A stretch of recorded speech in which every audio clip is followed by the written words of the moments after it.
भाई बहन का प्रेम। अमित उस समय चुप हो जाता है क्योंकि उसे अपने पिताजी की मजबूरी अच्छे से मालूम है, लेकिन छोटी बहन इन सब बातों से अनजान थी।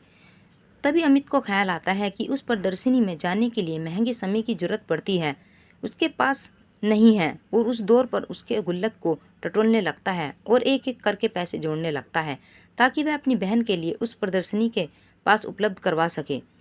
यह सब देखने पर अमित की बहन का कलेजा फट जाता है और उसे जोर से रोना आ जाता है। उसे रोता हुआ देखकर अमित दौड़कर बहन के पास जाता है। वह कहता है, इस तरह क्यों रो रही हो? बहन रोते हुए, आज तक अपने हमेशा मेरी खुशियों का ख्याल रखा, हर वह चीज़ मुझे दिलाई जो मैं मांगती रही, लेकिन अभी भी मैंने आपसे यह नहीं पूछा कि आखिर आप पैसों का इंतजाम कहाँ से करते हैं। लेकिन आपको 1 रुपये जोड़ते देखकर मुझे बहुत दुख हुआ कि आप मेरी खुशियों के लिए इतना कुछ कर सकते हैं, लेकिन मैं हमेशा स्वार्थी बनी रही। अमित, इतने करना सोचने की जरूरत नहीं है। आखिर मैं तेरा बड़ा भाई हूँ, मैं नहीं करूँगा तो कौन करेगा? बस उसी वक्त अमित की बहन दौड़कर अपने बैग से एक चीज़ निकाल कर लाती है और अमित की आंखों के सामने रखती है। यह उसके लिए कुछ लेकर आई हूँ।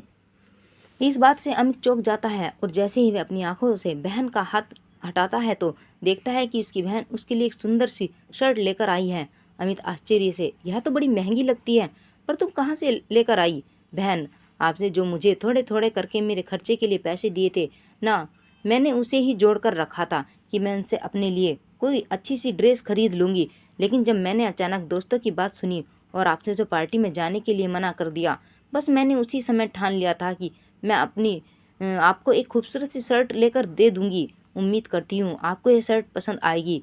अमित खुश होते हुए, अरे यह तो बहुत ही अच्छी है, मैं तो सोच भी नहीं सकता कि मेरे लिए कोई इतना भी कर सकता है।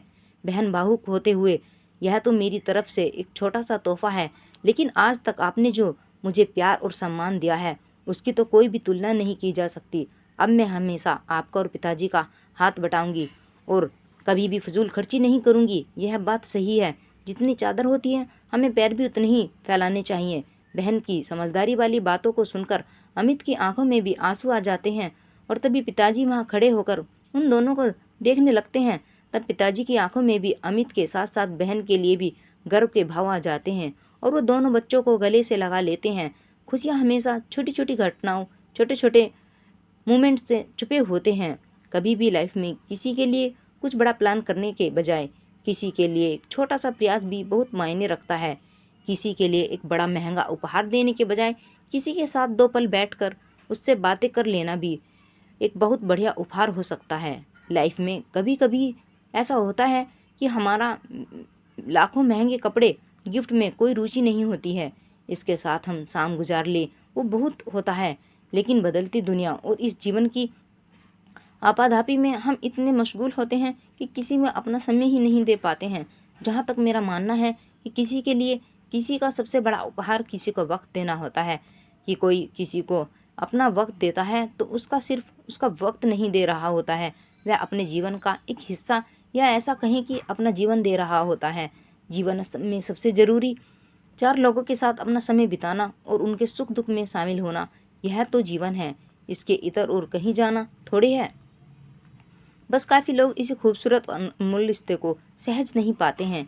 यह हमारे लिए किसी कीमती रिश्ते, किसी महंगे गिफ्ट से कम नहीं होते हैं। Thanks for watching.